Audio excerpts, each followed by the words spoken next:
Our planet hides a secret history of sudden, violent change. Entire continents have shifted, coastlines have vanished, and mighty empires have crumbled overnight, not from war, but from the Earth's own untamed fury. These are the forgotten cataclysms, the immense disasters that slipped from human memory, buried deep in layers of rock and ancient myth.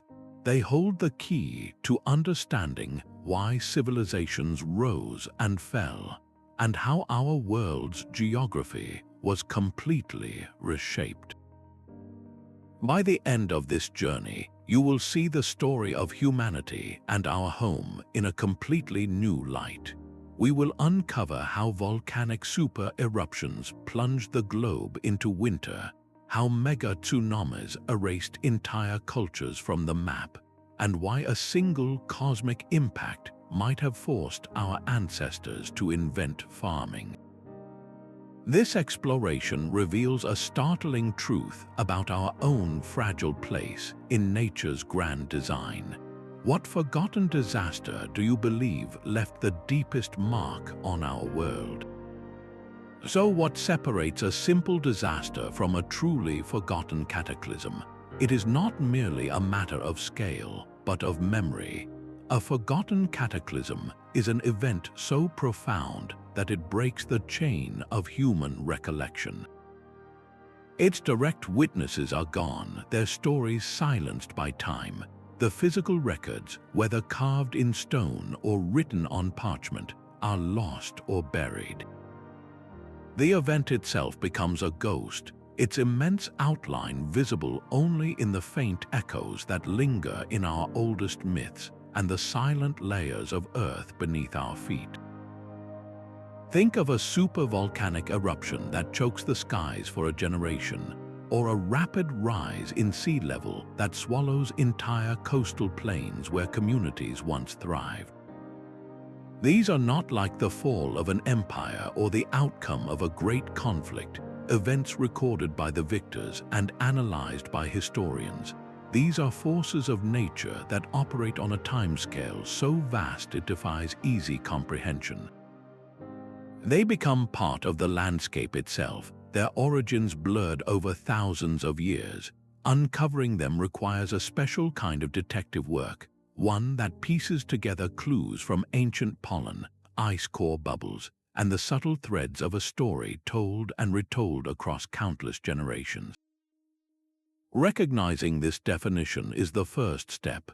It shifts our perspective, allowing us to see that the ground we stand on and the stories we tell might be hiding the deepest secrets of our shared past. The silent stones and layered earth hold the memories our ancestors could not pass down. To read this lost history, we rely on two great detectives, geology and archaeology, working in concert. Geology offers the hard, physical proof of catastrophe. It is the study of ash layers buried deep in ice, the examination of sediment cores pulled from ocean floors that show the unmistakable mark of a colossal wave, and the analysis of fossilized landscapes that were once vibrant and alive. These are the planet's own archives, recording every violent shiver and climatic shift. Meanwhile, archaeology uncovers the human story written in the aftermath. It finds the evidence in a city abandoned without a struggle, in a sudden, complete change in pottery styles that signals a broken cultural tradition, and in the ancient myths shared across continents that whisper of world-ending floods or raining fire. One powerful example of this partnership is the story of the Storegga Slide. Geology tells us that around 6,200 years before the Common Era, a massive section of the continental shelf off the coast of Norway catastrophically collapsed into the deep sea. The force of this submarine landslide displaced an unimaginable volume of water, sending a mega-tsunami racing across the North Atlantic. Archaeology then reveals the human cost.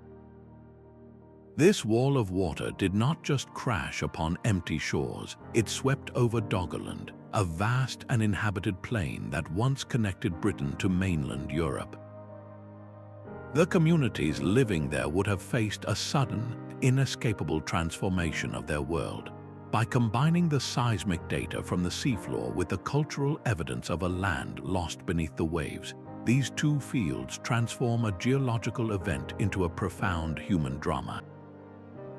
This collaborative detective work turns scattered, silent clues into a coherent narrative of planetary upheaval, giving voice to disasters that have been silent for millennia. Around 12,800 years ago, the world was warming, glaciers were retreating, and the future looked bright for the human societies spread across the globe. Then, in a geological instant, everything reversed. A dramatic chill descended, locking the planet into a sudden, 1,000-year winter known as the Younger Dryas. For generations, this abrupt freeze was a profound mystery. What force could so violently halt the end of an ice age? One of the most compelling explanations points to the skies, suggesting our planet was struck by fragments of a comet. The evidence for this cosmic encounter is written in a layer of sediment that dates precisely to the beginning of this cold snap. Researchers have found microscopic nanodiamonds, which form only under immense pressure and heat, alongside tiny spheres of melted rock scattered across North America. These are the fingerprints of an impact, the scattered debris from a day of fire and chaos. The immediate aftermath would have been apocalyptic. Widespread wildfires would have scorched continents, and the soot in the atmosphere would have blocked the sun's warmth, plunging the world into a prolonged cold spell. This climatic chaos had direct and devastating consequences for the planet's great inhabitants. Magnificent creatures like the woolly mammoth and the giant ground sloth, which had survived the long ice ages, suddenly vanished. Their world and their food sources changed too rapidly for them to adapt. But this story of extinction is also a story of human transformation. The hunter-gatherer societies that depended on these large animals for food and resources faced a crisis of survival. Their traditional way of life, successful for millennia, was collapsing. In the face of this scarcity, these communities were forced to innovate. They began to focus more intently on the plants they had previously gathered, learning to cultivate them. They started to manage and protect animal herds. This period of immense hardship appears to have been the crucial catalyst, the push that set humanity on the path toward deliberate agriculture. This shift did not happen overnight, but the pressure of a changing world accelerated a revolution. The ability to grow their own food eventually allowed populations to settle in one place, leading to the first villages and later the first cities. A disaster written in the stars may have ultimately forced us to choose a new destiny, reshaping human society from the ground up and setting the stage for everything that followed. The ground beneath our feet is not always a stable foundation. It can become a source of unimaginable power, capable of rewriting the very map of our world in a single, violent episode. A supervolcanic eruption is one of these planet-altering events. Roughly 74,000 years ago, Mount Toba in Indonesia unleashed such a cataclysm. It spewed a suffocating blanket of ash that traveled thousands of miles, covering continents and plunging the globe into a volcanic winter that may have lasted for years. The skies would have darkened, temperatures would have plummeted, and the very survival of life was thrown into question. Some researchers theorize that this event created a severe bottleneck in the human population, pushing our ancient ancestors to the very brink. But the legacy of such an eruption is two-sided. While the immediate aftermath is devastation, the long-term effects can forge new opportunities. The same volcanic forces that bury landscapes also create them. The colossal collapse of a magma chamber forms a vast caldera, a depression that can become a new lake or valley. Explosive eruptions build new mountain ranges, and the ash that chokes the land eventually weathers into some of the most fertile soils on Earth, soils that would later support the rise of mighty civilizations. This cycle of destruction and creation is starkly illustrated by a more recent event. The Minoan civilization on the island of Crete was a vibrant, advanced society, a beacon of culture in the ancient Mediterranean. Then, around 1600 years before the Common Era, the volcano on Thera, modern Santorini, exploded with ferocious power. The eruption generated colossal tsunamis that would have smashed into Crete's northern coast, and a rain of abrasive ash would have fallen for days, smothering farmland and crippling agriculture. While the precise role of this disaster in the Minoan decline is still studied, it undoubtedly caused immense hardship and disruption. Such events act as a brutal reset button for human history.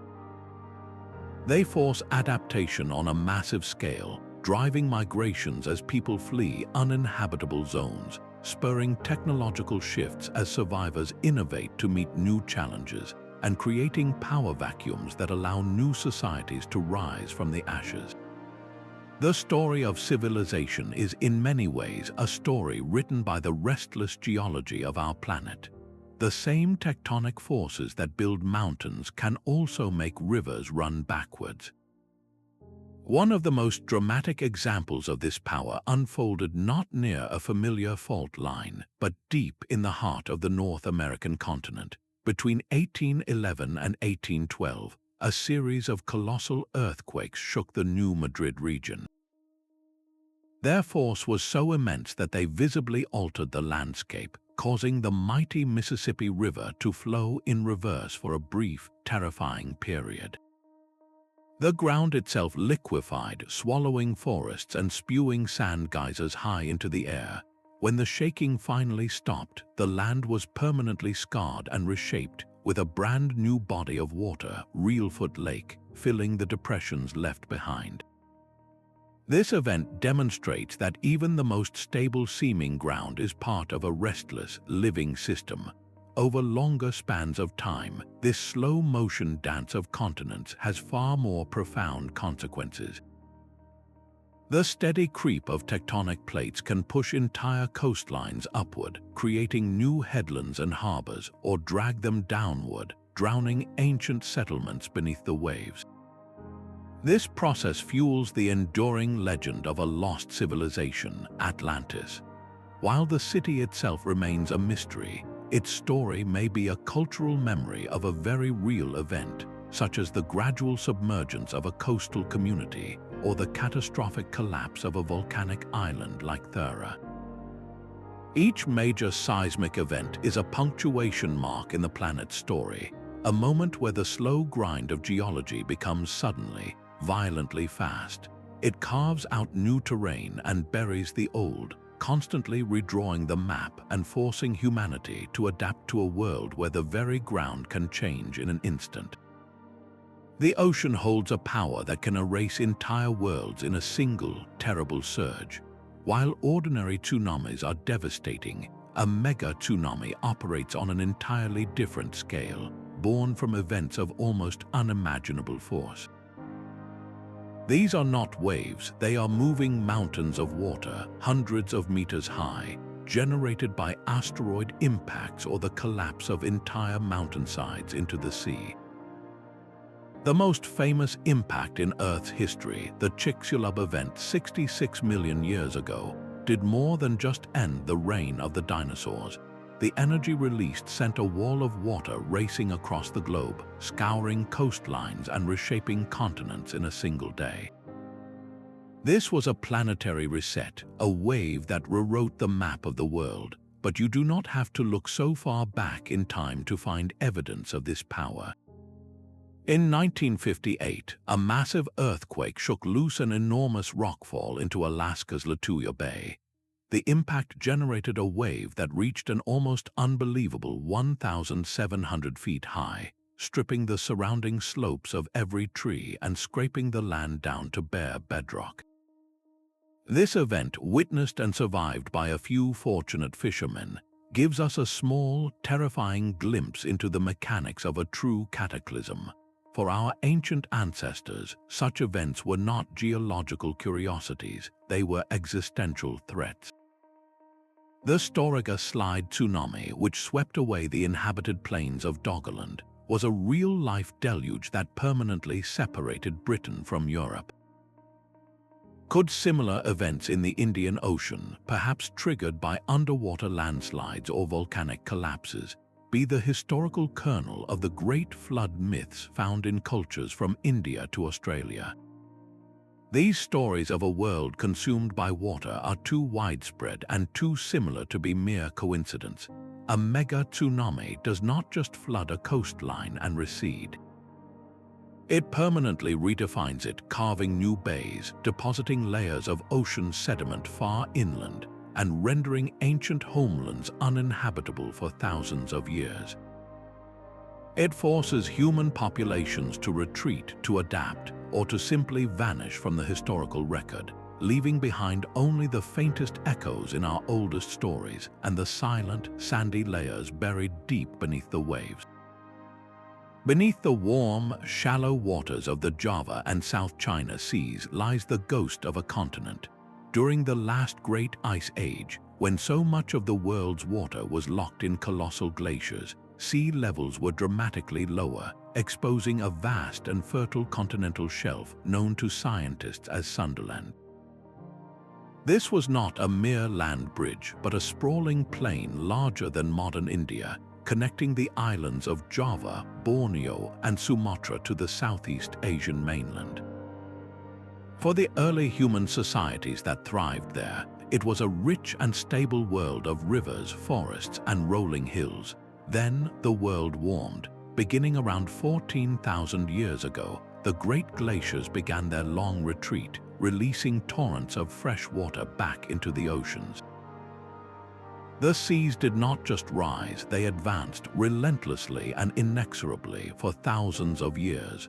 What would it have been like to live through such a change? For generation after generation, the horizon of the water would have crept closer, swallowing familiar hunting grounds, then ancestral villages, and finally, the very hills that once defined a homeland. This was not a single flood, but a slow, inescapable drowning of an entire world. The people of Sundaland had no choice but to retreat, forced to abandon their low-lying territories and migrate toward the higher ground of the lands we know today.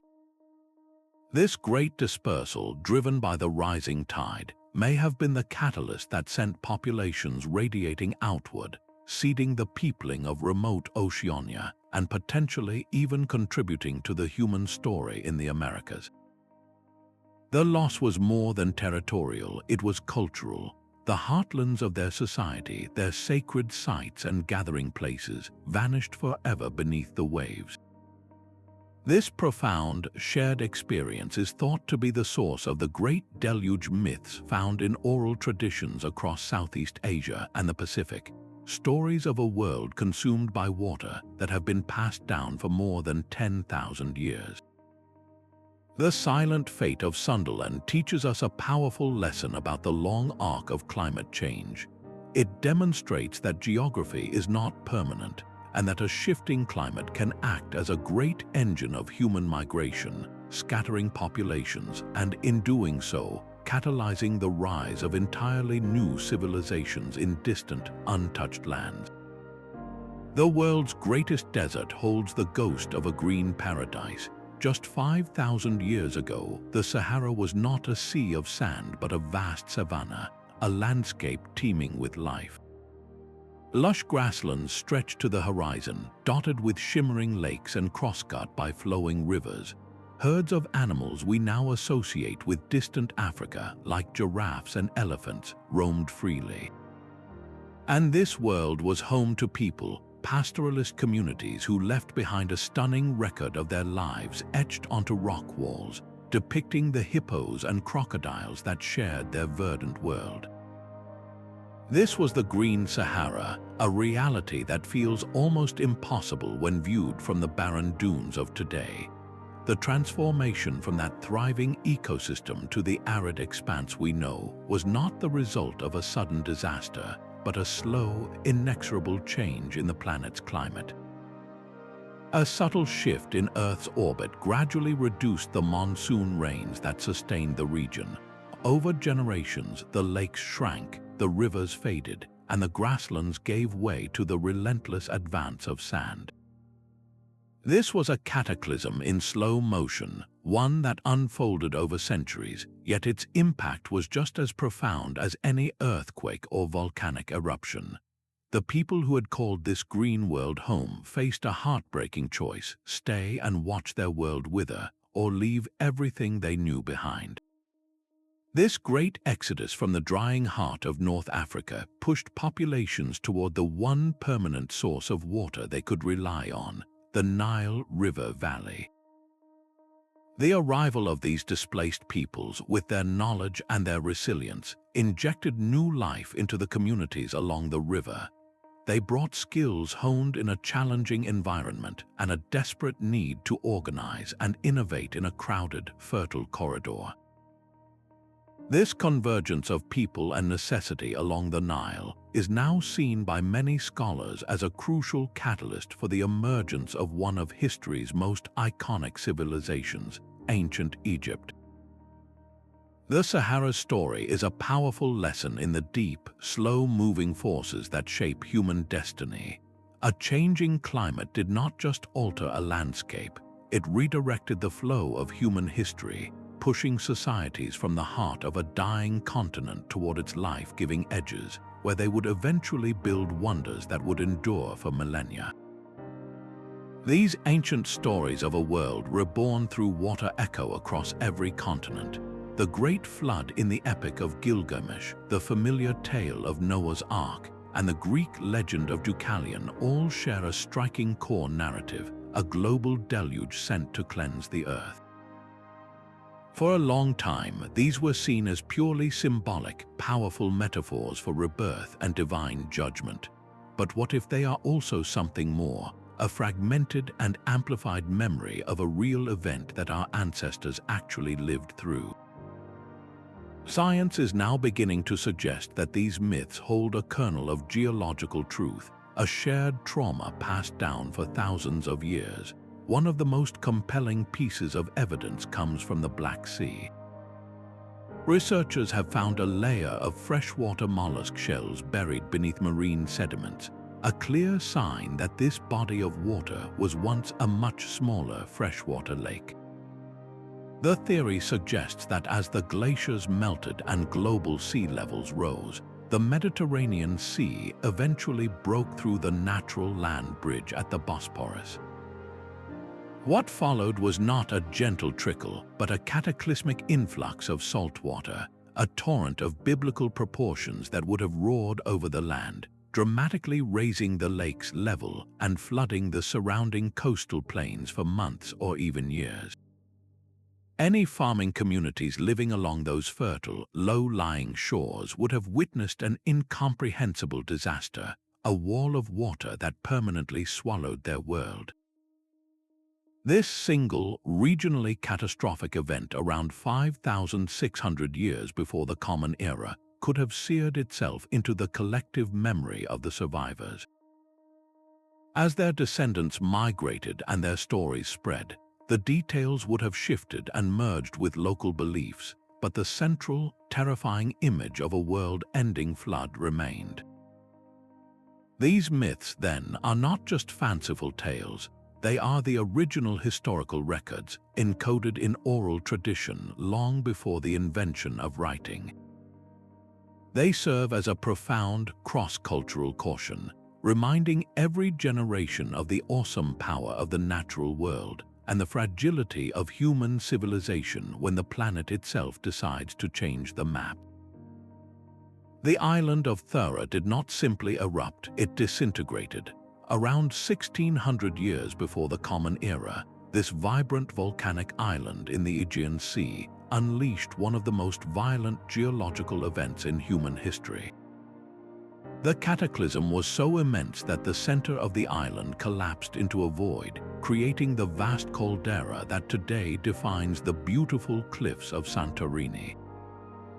But for the sophisticated Minoan civilization centered on nearby Crete, this was not a distant spectacle. It was the beginning of the end. The initial blast would have been heard across the ancient world, a sound of pure planetary fury. Then came the tsunamis, colossal waves generated by the sheer force of the island's collapse, radiated outward, smashing into the northern coast of Crete with devastating power. These were not ordinary waves. They were moving mountains of water capable of scouring entire coastal cities from the map, sweeping away the Minoan fleet that was the backbone of their trade empire. As the sea retreated, a new horror descended from the sky, a relentless storm of white, abrasive volcanic ash. The settlement at Akrotiri on Thera itself was buried instantly under many meters of this pumice, preserved like a time capsule for modern archaeologists. On Crete, the ash fall would have blanketed the island, smothering agricultural land, contaminating water supplies, and making the very act of breathing a struggle. The Minoan civilization, a beacon of art, architecture, and maritime power, was dealt a blow from which it could never fully recover. Its palaces were damaged, its economy shattered, and its people faced years of hardship and famine. This moment of profound weakness created a power vacuum in the region. From the Greek mainland, the more militaristic Mycenaeans saw their opportunity. They gradually expanded their influence, eventually absorbing what remained of Minoan culture and establishing their own dominance over the Aegean. The eruption of Thera did not just change the climate for a few years, it permanently shifted the balance of power in the ancient world. The event was so traumatic that its memory may have echoes far beyond the Mediterranean. The vivid description of a sophisticated island kingdom vanishing beneath the waves in a single day and night, recorded centuries later by the philosopher Plato, bears a striking resemblance to the fate of Thera. Could the story of Atlantis be the ghost of this Bronze Age catastrophe, a distorted memory of a real civilization lost to the sea? The reach of this single eruption was truly global. Ice cores from Greenland contain a distinct layer of acidic ash from this precise period. Ancient Egyptian records from the time speak of strange, prolonged darkness and failing harvests. As far away as China, scholars have found documents that mention unusual, yellowish skies and frigid summers that disrupted agriculture.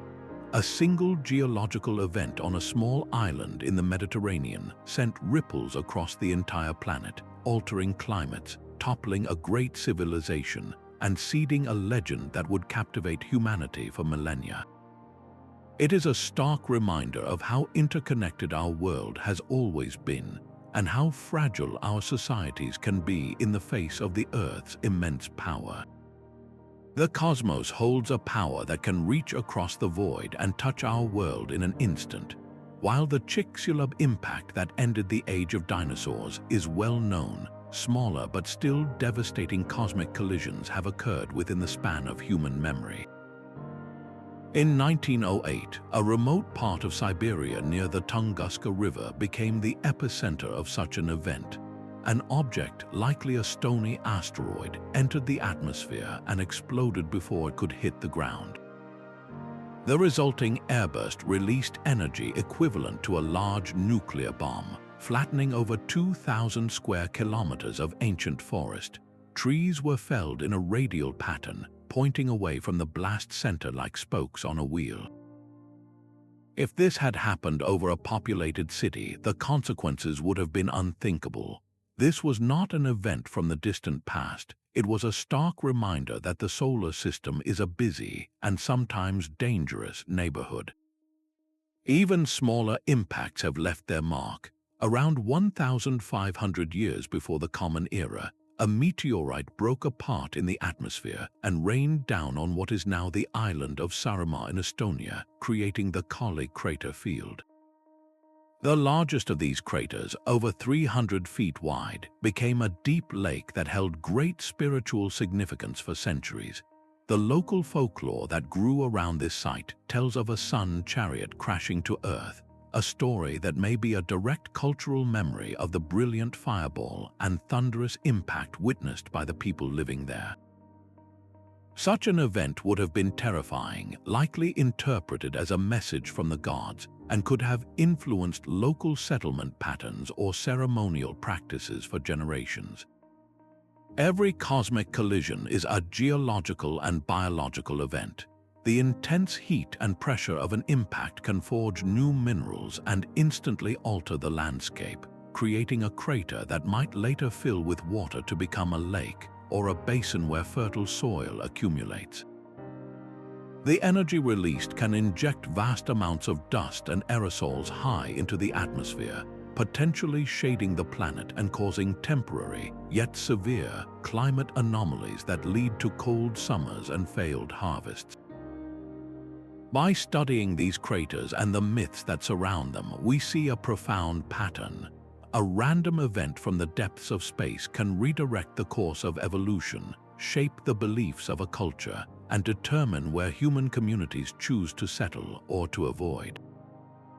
Our planet's history is not written solely on its surface, but also in the stars, a constant reminder that the forces shaping our destiny extend far beyond the sky above. The retreat of the ice did not happen gently. As the last great glaciers melted, they unleashed forces of water that defy modern comprehension. Trapped behind walls of ice were immense lakes, holding volumes of fresh water greater than all the modern Great Lakes combined. When these icy dams finally broke, the results were not mere floods, but planetary-scale deluges that permanently scarred the Earth. In what is now eastern Washington state, a landscape known as the channeled Scablands stands as a monument to this power. Here, a series of catastrophic floods, known as the Missoula floods, ripped across the land not once but dozens of times.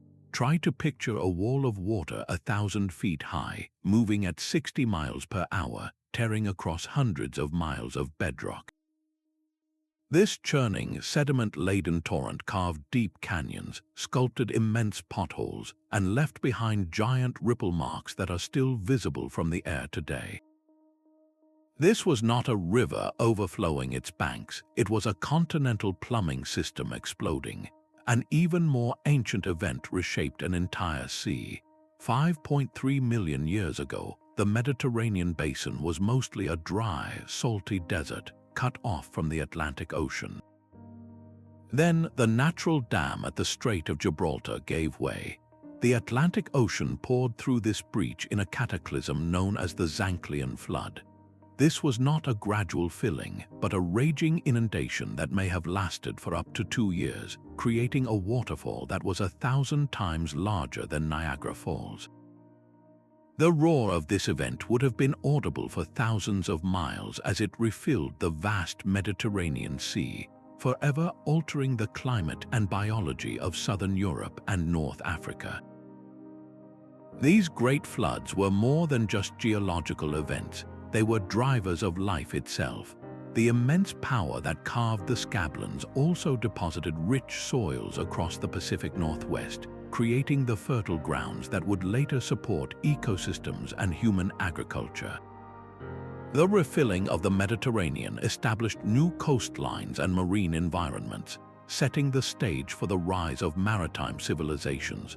For our ancestors, these post-glacial deluges would have been periods of immense and terrifying change, forcing migrations, reshaping familiar hunting grounds, and presenting both new barriers and new opportunities. The very ground we walk on, in some of the world's most fertile regions, was laid down by these ancient, forgotten waters. Beneath the waves, the ruins of entire kingdoms wait. Off the coast of modern India, in the Gulf of Combat, marine archaeologists made a startling discovery.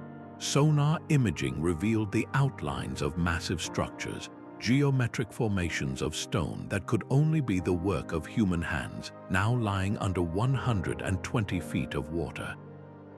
These are not natural rock formations, but the ghostly footprints of a sophisticated settlement, a city lost to time and the relentless sea. This site, along with similar sonar anomalies suggesting vast megalithic ruins off the coast of Cuba, points to a world that existed when sea levels were dramatically lower. These are not mythical places, but real, physical evidence of civilizations that thrived on coastal plains that are now submerged.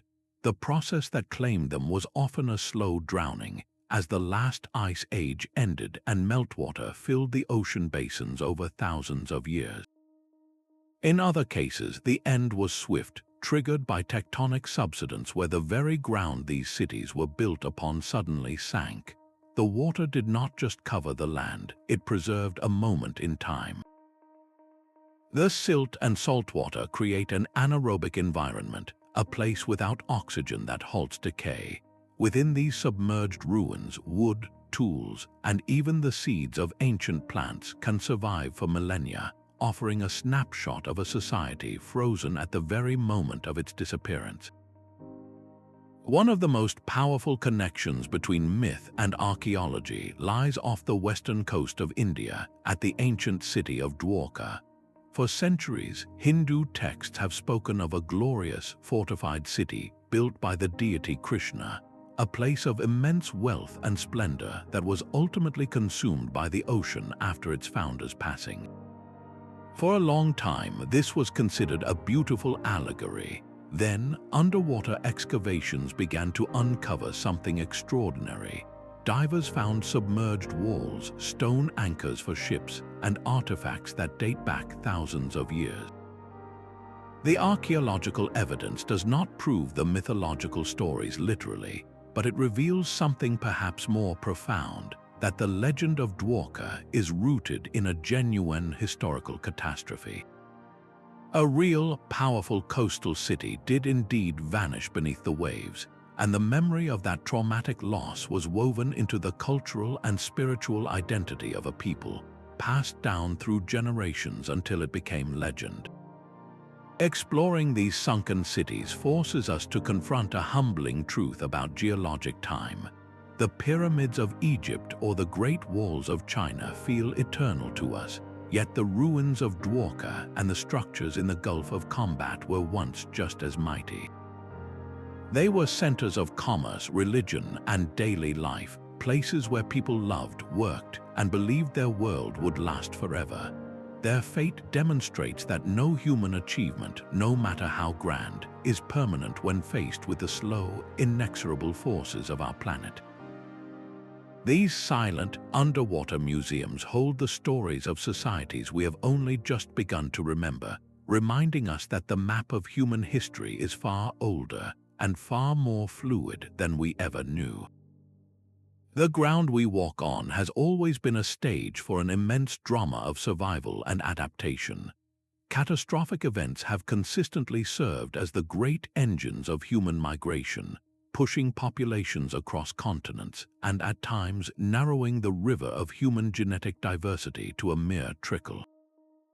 The theory surrounding the Toba super-eruption is one of the most profound examples. Following that event, some genetic models suggest our species may have faced a severe population bottleneck. The global human community could have shrunk to just a few thousand breeding pairs, a tiny group holding the entire future of humanity in their hands.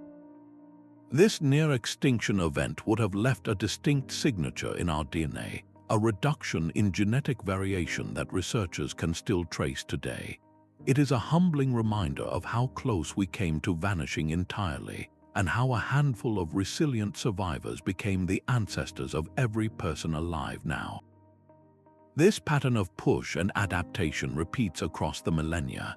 The long, slow desertification of the Sahara, which we explored earlier, was not merely a change in scenery. It was a relentless environmental pressure that forced the vibrant communities of the Green Sahara to abandon their withering homeland. This great exodus channeled people toward the life-giving waters of the Nile Valley and the fertile crescent of Mesopotamia. The convergence of these displaced populations into these rich river valleys created a crucible of innovation.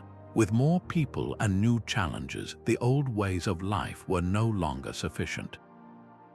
The necessity of organizing labor, managing shared water resources, and producing enough food in a concentrated area became urgent. This pressure, born from a changing climate, is now seen as a fundamental catalyst for the twin births of systematic agriculture and the first urban centers. We can see the evidence of these ancient journeys written in our very cells. Genetic studies reveal distinct markers that signal past bottlenecks and map the routes of major migrations, often correlating precisely with periods of known environmental crisis. This deep interplay between planetary disaster and human movement reveals a startling truth. While cataclysms can erase worlds, they also act as a strange and powerful stimulant for human creativity and diversification. They break apart old societies, force long journeys, and compel survivors to collaborate, invent, and ultimately build something entirely new from the ashes of the old. Our history is not just one of kingdoms and conquests, but a story written by the climate and the planet itself, a narrative of resilience forged in the crucible of catastrophe.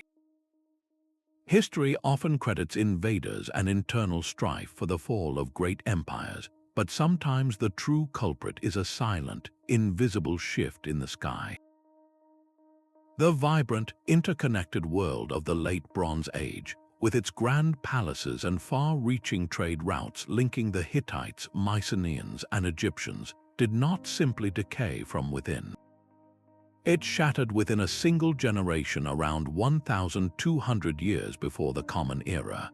For a long time, this collapse was a historical mystery, until scientists began to read the story written in unlikely places, deep at the bottom of lakes and frozen in ancient ice. They found evidence of a perfect storm of environmental stress, a period of severe, prolonged drought amplified by the lingering atmospheric effects of distant volcanic eruptions. This combination would have triggered a cascade of failure. Crop yields plummeted across the eastern Mediterranean, leading to widespread famine. As food stores vanished, the intricate trade networks that supplied empires with vital resources like tin and copper broke down. This economic collapse bred desperation, fueling migrations and conflicts that the great kingdoms, already weakened by hunger, could no longer withstand. Their fortified palaces were not sacked by a single overwhelming army, but were gradually abandoned, their populations scattered by a crisis with no battlefield.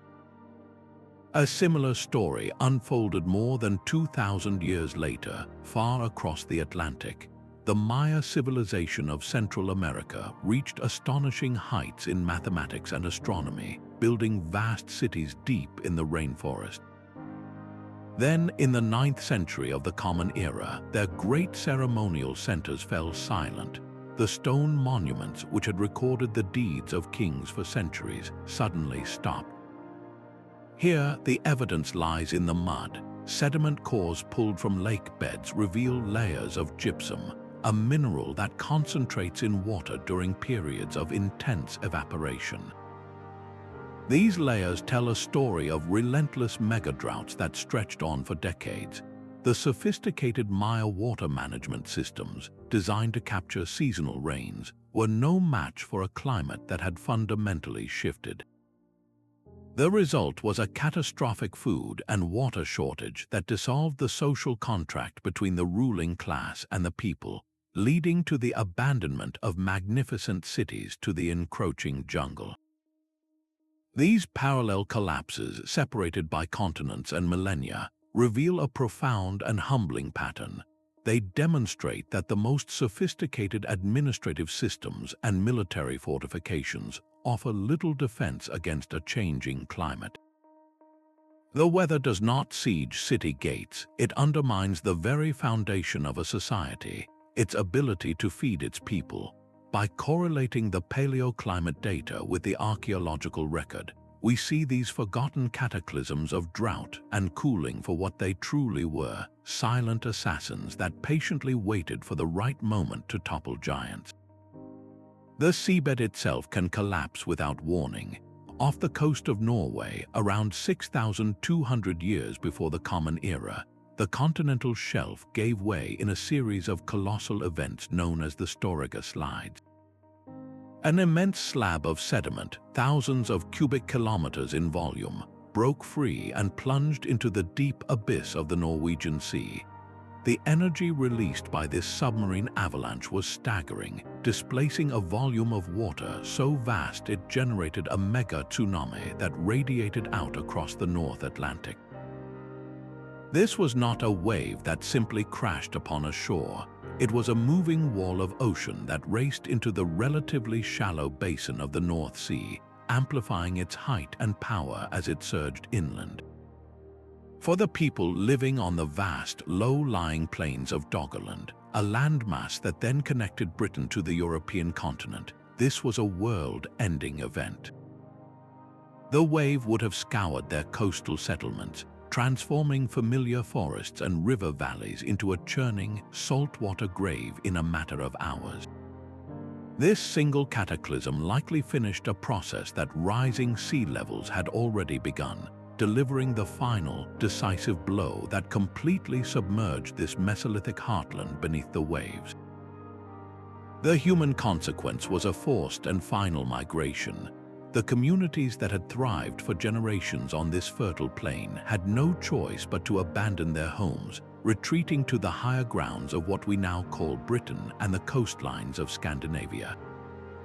This sudden influx of people would have reshaped the social and genetic landscape of these regions, as displaced populations arrived with their own traditions and knowledge, forever altering the course of Northern European prehistory. But the impact of Storegga extended far beyond that single day of destruction. The slides permanently altered the topography of the seabed, creating new ridges and valleys on the ocean floor that redirected deep sea currents. This, in turn, would have affected nutrient distribution and marine ecosystems for centuries, changing the very fabric of life in the North Atlantic. Today, the layered sedimentary records left by these slides are more than just a history book. They are a critical tool. By studying the composition and structure of these underwater deposits, geologists can model the conditions that led to such a catastrophic failure. This research is vital for assessing future submarine landslide risks in other parts of the world, especially on continental slopes now destabilized by methane hydrate release or modern seismic activity. The Storegga Slides stand as a powerful testament to a simple, terrifying truth: that geology does not only shape our world from the mountains down, but also from the ocean floor up, capable of erasing entire landscapes and redirecting the flow of human history with a single, submerged shudder. A volcano's true power is not measured in the immediate blast, but in the long, cold shadow it casts across the globe. When a mountain like Tambora exploded in 1815, it did more than devastate its Indonesian island. It launched millions of tons of sulfur dioxide gas high into the stratosphere. There, the gas transformed into a persistent haze of reflective aerosols, a global dust veil that acted like a shield against the sun's warmth. The planet's thermostat was turned down, and the consequences were both immediate and deeply personal. The very next year, 1816, became known as the year without a summer across North America and Europe. In May, snowstorms buried New England. In July, frost blackened fields in Pennsylvania. Crops failed from Ireland to China, leading to desperate food shortages, waves of famine, and violent social unrest as people struggled to understand the unnatural chill. Yet within this crisis, human creativity found a strange spark. Confined to a Swiss villa by the relentless, gloomy weather, a young Mary Shelley and her literary friends turned to storytelling to pass the time. The bleak, stormy atmosphere outside directly inspired her tale of a scientist who dared to harness the power of life itself, giving the world Frankenstein.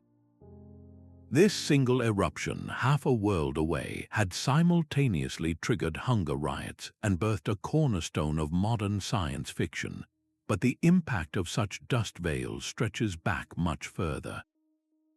Around the year 536, a mysterious, massive eruption, now thought to be from the Ilopango volcano in El Salvador, ejected so much ash into the sky that Byzantine historians recorded the sun dimming for over a year. They wrote of a cold, desperate time when it seemed as if summer would never return. This prolonged volcanic winter crippled harvests, weakening populations and creating the perfect conditions for disease to thrive. The ensuing famine and societal stress are now seen as a key factor that paved the way for the devastating Justinian plague, a pandemic that swept through the weakened Mediterranean world and contributed to the slow unraveling of the Eastern Roman Empire. These events reveal a profound and recurring pattern in human history. A single geological event can dictate the success or failure of the harvests that entire civilizations depend upon. When the dust veils form, they do not just cool the climate, they steer the course of demography and politics, toppling regimes, inspiring art, and reminding us that our agricultural abundance hangs by a thread, vulnerable to the breath of a restless planet. 5.3 million years ago, the Mediterranean Sea was a ghost of itself.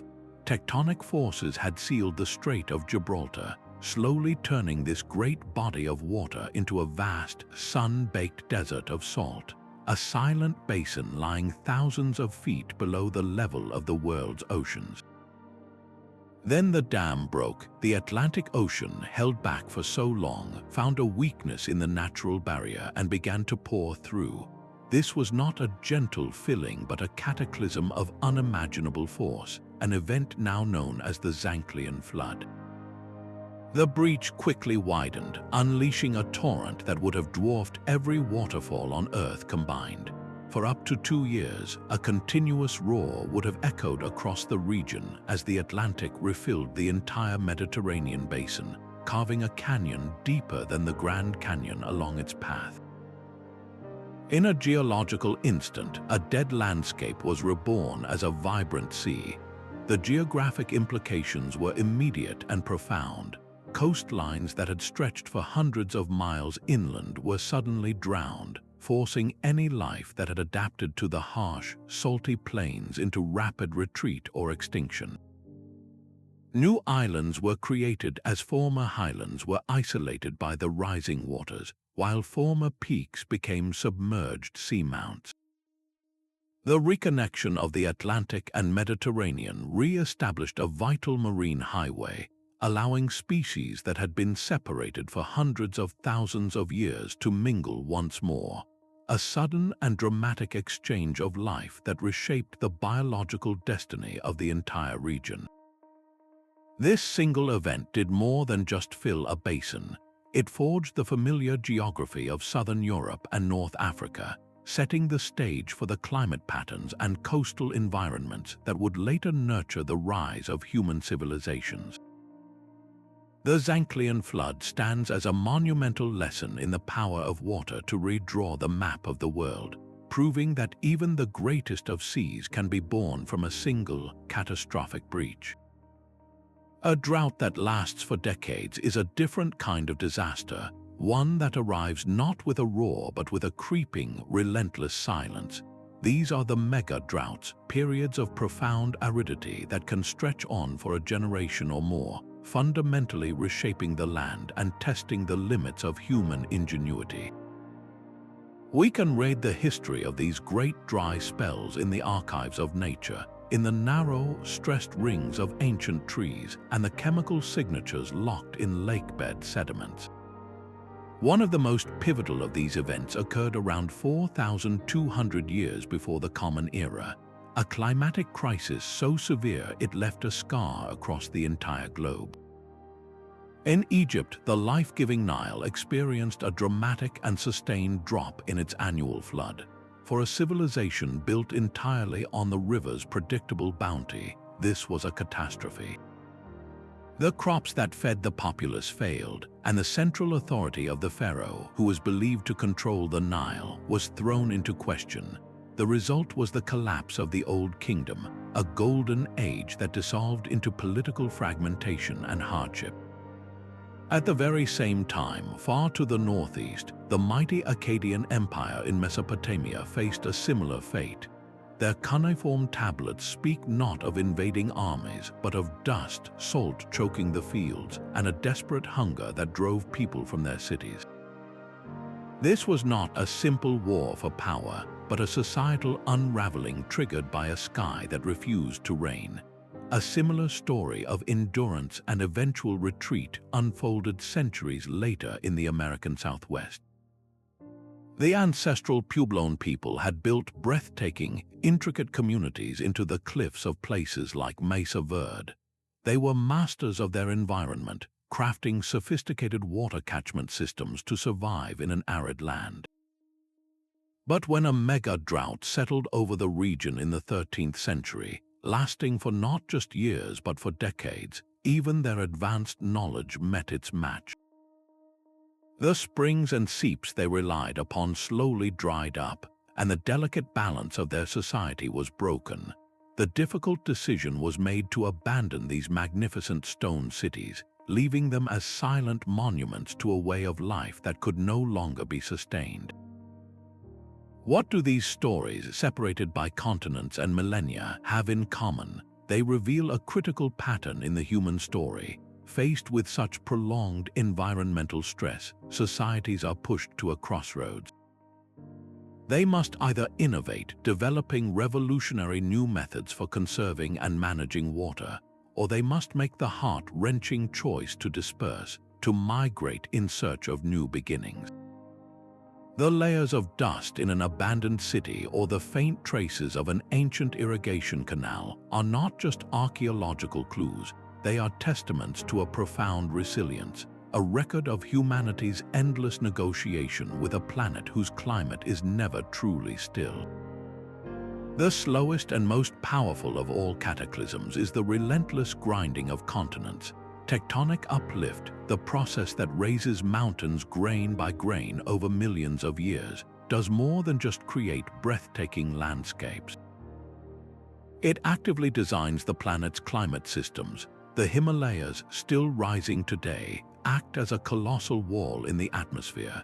They force moisture-laden winds to rise and cool, wringing rain and snow from the clouds on one side and creating vast, arid rain shadows on the other. This single mountain range is responsible for the lush greenery of the Indian subcontinent and the extreme dryness of the Tibetan plateau, directing the fate of civilizations by controlling the very water they depended on.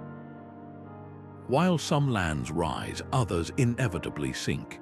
This process, known as subsidence, has been silently claiming human settlements for millennia. The legendary city of Alexandria in Egypt, founded by Alexander the Great, now has its ancient royal quarters lying submerged beneath the Mediterranean. The land there simply sank over centuries, a gradual drowning of history.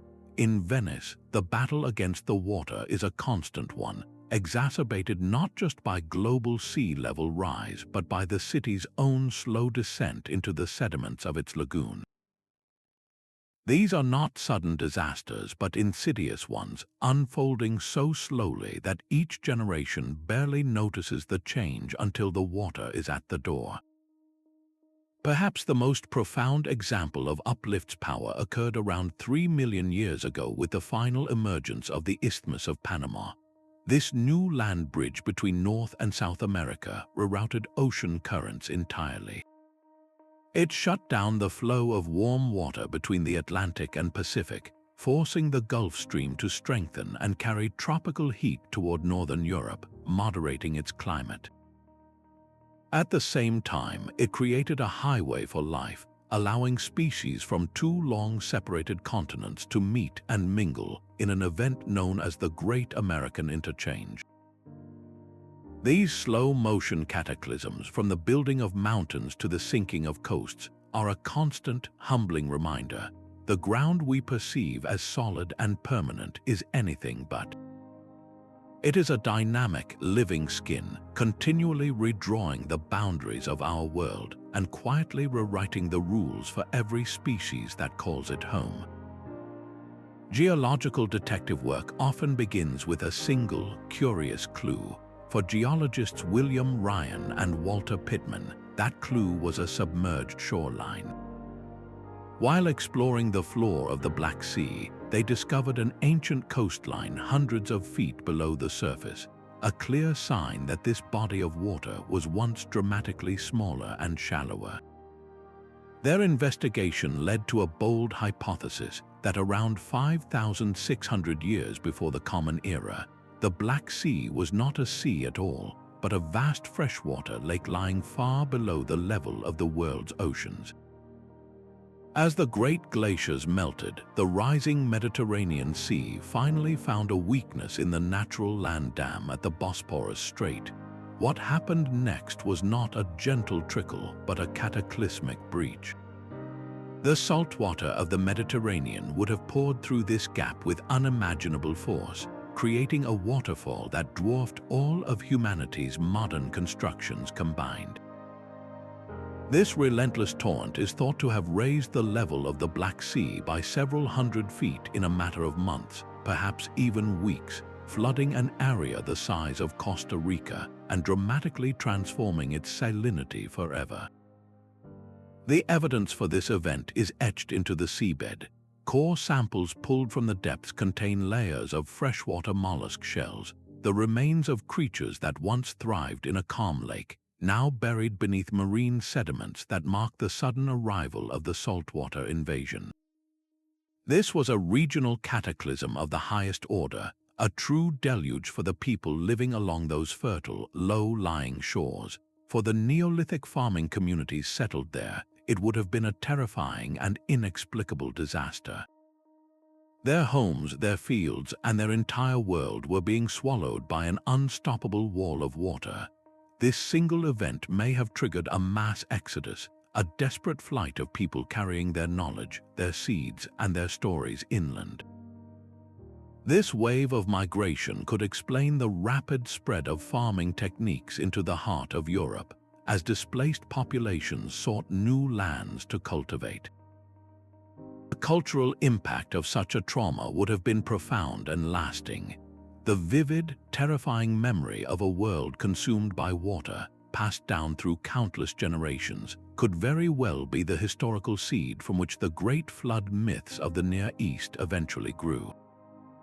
The story of the Black Sea, whether proven beyond all doubt or not, stands as a powerful lesson in how a single, localized geological event can ripple outward for thousands of years, reshaping human migration, technology, and the very stories we tell to make sense of our past.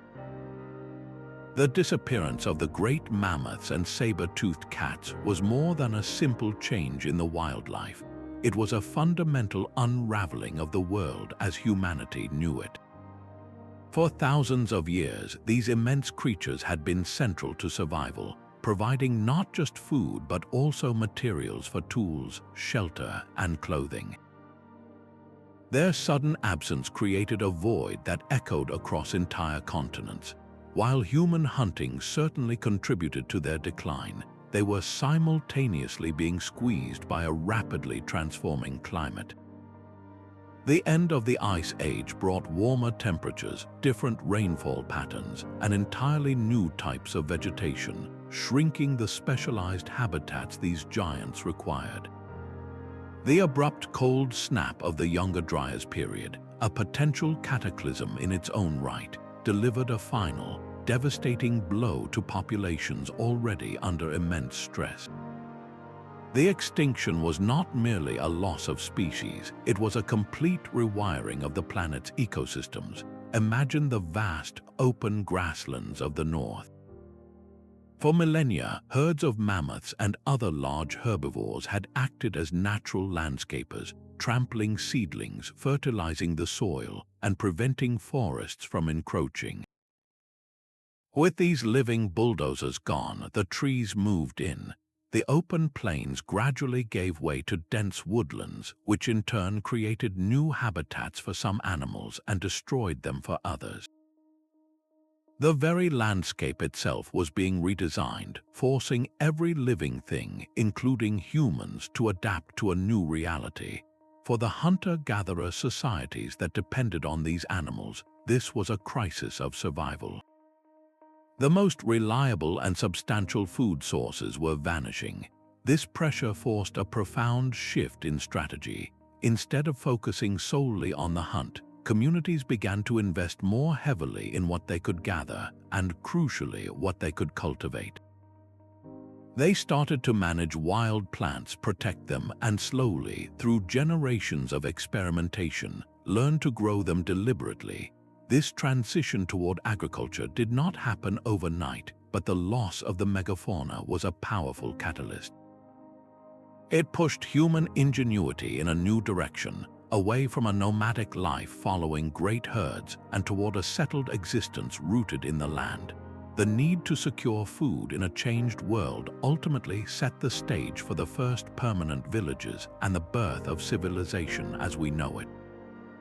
Destruction has a strange way of clearing the path for invention. In the wake of a cataclysm, the old ways are often shattered, forcing communities to rebuild not just their homes, but their very methods of survival. This pressure forges incredible leaps in technology and social organization, turning survivors into innovators. A powerful example unfolds in 1755, when a massive earthquake, followed by a tsunami and fires, utterly devastated the city of Lisbon. The sheer scale of the tragedy sparked a philosophical and scientific revolution. Instead of accepting the disaster as divine punishment, leaders and thinkers began to apply reason and observation. They systematically collected data on the quake's effects, laying the groundwork for the modern science of seismology. The city's reconstruction became a landmark project in urban planning, featuring wider streets to prevent the spread of fire and stronger, more flexible building designs to withstand future tremors. This was a profound shift, a move from passive acceptance to active, systematic defense against the forces of nature. This pattern of crisis-driven innovation reaches back to the very dawn of civilization. In ancient Mesopotamia, the threat of unpredictable droughts and flooding rivers compelled farmers to develop the first sophisticated irrigation systems. They learned to dig canals and build levees, deliberately controlling water to nourish their crops. This was more than a technological marvel, it was a social one. Managing a vast irrigation network required unprecedented levels of cooperation, coordination, and centralized governance, effectively giving rise to the first bureaucratic states. Similarly, the Minoan civilization, living on an island in a seismically active region, became master shipbuilders and sailors. Their advanced maritime technology was not just for trade, it was a form of resilience. A strong, seaworthy fleet could be a lifeline, allowing for quick evacuation or aid delivery when the earth shook and the seas rose. These were not random advancements, they were direct, intelligent responses to environmental pressures. When a cataclysm strikes, it shatters the existing resource base, compelling a society to look for new solutions. We see this in the development of new building materials and techniques in earthquake-prone regions, or the invention of food preservation methods during periods of prolonged climate stress. Even governance evolves as the collective effort to rebuild often leads to more complex and effective forms of social organization. This adaptive response reveals a fundamental truth about human civilization. While we rightly mourn the immense loss that these events bring, they also function as brutal, transformative catalysts. They break down rigid structures and force a kind of creative resourcefulness that might otherwise have remained dormant. The story of our progress is, in many ways, a story written in the ashes of the disasters we have overcome, a testament to our enduring capacity to turn crisis into a foundation for a more resilient future. Our own hands are now shaping the planet with the force of a natural cataclysm. We have entered a new geologic epoch defined by human activity, and the changes we are setting in motion carry the same profound power to reshape geography and redraw the map. These modern transformations unfold not in a single, violent day, but across decades, driven by deforestation, widespread soil erosion, and the steady creep of rising seas. The story of the Aral Sea stands as a stark monument to this power. Once one of the world's largest lakes, its waters have nearly vanished, drained by extensive irrigation projects that diverted the rivers feeding it. What was once a vibrant blue expanse on maps is now a ghostly basin of salt and dust, a man-made desert where fishing boats lie stranded miles from any shore. This is not the work of a volcanic winter or a tectonic shift, but of human decisions, and it has displaced communities and erased an entire ecosystem as completely as any ancient deluge. On coastlines across the globe, a slower but equally certain drowning is underway. Island nations watch as their shorelines retreat year after year, the rising ocean claiming ancestral lands and forcing the difficult discussion of relocation. These human-driven events echo the forgotten cataclysms of the past in their fundamental outcome, the permanent alteration of Earth's face and the displacement of its people. By understanding how natural forces have toppled civilizations and reshaped continents, we gain a crucial lens through which to view our own impact. The geologic record shows us that cataclysmic change is a part of our planet's story, but it also reveals the resilience and adaptability required to endure it. This long view does not diminish our responsibility. Rather, it underscores the profound urgency of adopting sustainable practices. The geographic legacy we are creating right now will be written in the rock and sediment for millennia to come. The question we face is whether that legacy will be one of loss or one of thoughtful stewardship learned from the deep history of the Earth itself. The full story of our planet's past cannot be found in a single field of study. It emerges only when the hard data of science meets the cultural memory of the humanities, a powerful collaboration that turns scattered clues into a coherent narrative. Geologists can identify a layer of volcanic ash in an ice core, precisely dating a global event. Climatologists can model the atmospheric changes that followed. But it is the archaeologist who uncovers the abandoned village sealed by that same ash, and the linguist who analyzes the threads of a myth about raining fire that appears in cultures thousands of miles apart. This interdisciplinary approach is the master key that unlocks the deepest secrets. A compelling example is the study of the Lisbon tsunami of 1755. Historical records from survivors provide vivid, first-hand accounts of the ocean's behavior, the timing of the waves, and the extent of the flooding. Scientists then use these detailed narratives to validate and refine their geological models of the earthquake's epicenter and the tsunami's propagation. The personal stories give context to the cold data, transforming a seismic event into a human experience. Similarly, by tracing the linguistic roots and geographical spread of great flood myths, researchers can sometimes pinpoint a potential source region, correlating the story with evidence of a known post-glacial sea level rise or a catastrophic landslide like the Storegga event. This holistic method does more than just explain what happened. It reveals how civilizations process and remember trauma. It shows us how a society's worldview, its technology, and its very structure are shaped by its interaction with a dynamic and sometimes violent planet. By weaving together these diverse threads, we move beyond isolated facts. We begin to see the grand, interconnected tapestry of Earth's history, where a single cataclysm is not just a layer in the rock, but a turning point in the human story, its echo preserved as much in a folk tale as in a fossil. Our journey through these lost worlds uncovers a fundamental truth that the ground beneath our feet and the arc of human history are woven together by immense cycles of destruction and renewal.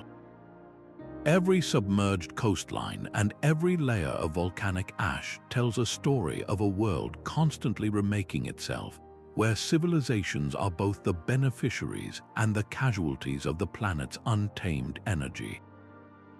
These forgotten cataclysms, from the drowned plains of Doggerland to the volcanic winter that followed the eruption of Thera, did not merely happen around us. They actively forged the paths of migration, the birth of agriculture, and the rise and fall of empires.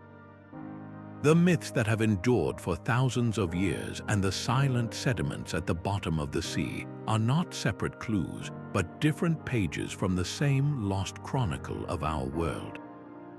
By learning to read this deep history, we do more than satisfy a curiosity about the past. We equip ourselves with a vital perspective on the challenges of the future. We begin to see resilience not as an abstract idea, but as the very thread that connects us to the survivors of Toba and the displaced peoples of the Green Sahara. This understanding invites us to look with new eyes at the landscapes we inhabit today. That gentle hill on the horizon may be the rim of an ancient caldera, and the quiet valley may have been carved by a glacial flood of unimaginable power. Every feature of our world holds a story of catastrophe and the profound adaptation that followed. We would love to hear which of these forgotten disasters resonates most deeply with you. Does the slow drowning of Sundaland captivate your imagination, or does the cosmic mystery of the younger Dryas impact stir your curiosity? Share your thoughts as we continue to explore the great mysteries of our planet together.